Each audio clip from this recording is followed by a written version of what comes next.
Hey, what's happening, guys? So I'm finally back to doing Witcher videos. I absolutely love the Witcher story. I'm about to do my top 10 or top 20 book series ever. You'll see how much I like The Witcher. So I just rewatched episode 1, actually it was about a month ago at this point. I wrote most of a script for a basic type recap, did the end of the episode today, and I've gone down some rabbit holes. So there will be typical standard Bridge 4 type scripted videos with the animations, and then there are going to be videos like this too, where because I don't have enough time to speak about everything that I want to speak about, and this way I can produce more content. So Renfri. I've spoken about Renfri before. I've done a couple videos on her, and I'm going to touch on a couple of those points again in this video, but I learned something new today, and it's only in the show. As much as I love the books, the show did so many things great. Specifically parallel structure. So within episode 1 of season 1, you've got two subplots. One is the Renfri subplot, the Lesser Evil, the Butcher of Blaviken. And then the other one is the Fall of Sintra. So at the end of the Fall of Sintra, you have a princess on the run. And for the Butcher of Blaviken and Lesser Evil, you have another princess on the run, Renfri. So obviously very high level, that's the first hidden meaning. The major takeaway is that in the future, Geralt needs to be with Ciri because he's so afraid of her going down the path that Renfri went down. Living a life as an outlaw, being mistreated and abused by people along the way and having to do the same just to survive, and ultimately dying. So that's why the story is so important, because it's a nod to Ciri being on the run and what could become of Ciri. The second major takeaway from The Butcher of Blaviken, the Lesser Evil story, is the concept of neutrality. It's the first time we really see Geralt struggle with the decision to pick a side. You say you can't choose, but you had to. And you'll never know if you were right. He doesn't want to pick a side, Renfri or Stregobor. He will not choose a lesser evil, because evil is evil, Stregobor. Ultimately, he does choose a side. He doesn't choose either of them. He chooses the people at the market who he thought Renfri's band was going to massacre, as sort of a nod back to the Tritum Ultimatum. That's more of a book thing. They sort of left that out of the show. But he chose a side. At the end of the day, Geralt did. He chose his side because he had to. And in Season 2, what may end up being the climax of Season 2, we don't know where it's going to go. But regardless, at some point in Season 2, we should expect to see a conversation around the concept of neutrality and Geralt have to choose a side. I'm so pumped for Season 2.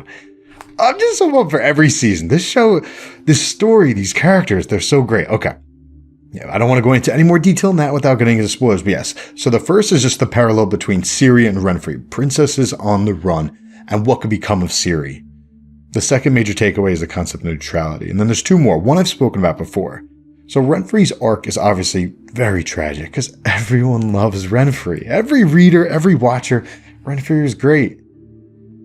What makes Renfri's arc even more tragic, pretty clearly in the books, not so clearly in the show, but it's definitely there in the show too, is that she foresaw her own death. My vague memory is that in the books, when she's having that sort of love scene with Geralt, it's in a building, it's not in the woods, but she tells him, he's like, "Where are you?" And she's like, "I'm cold." So she's having a future vision of her death, and then when she's dying to him, after he stabs her, she's like, "Geralt, I'm cold." So she effectively foresaw her own death. And in the show, they had a good little nod to that, because when she shows up and she starts, wow, the choreography of that scene was great. But when she shows up, and he's like, if we cross swords, and then her response is, "If we cross swords, I won't be able to stop." So one interpretation of the story is that she foresaw her own death, because she is clairvoyant. That's really tragic. She's just so broken that she can't stop inertia. She's tired and broken down from a hard life. And she does what she has to do to not survive. But anyway, the second major takeaway for Renfri that I just realized today.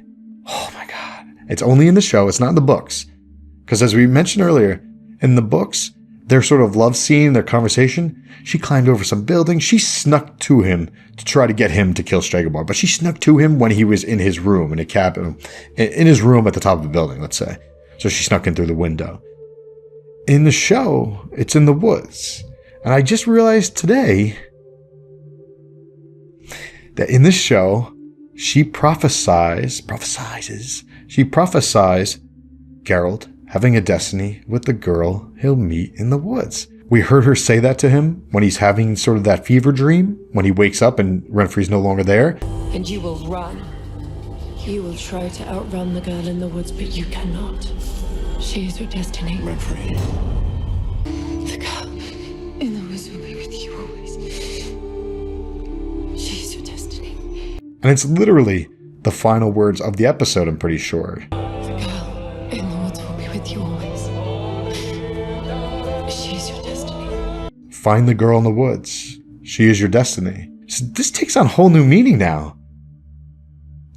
Renfri had a vision of Geralt being the destiny of a girl in the woods. She found him in the woods in the show. Oh my god, she was trying to avoid death. She tried to find Geralt thinking that he was her destiny.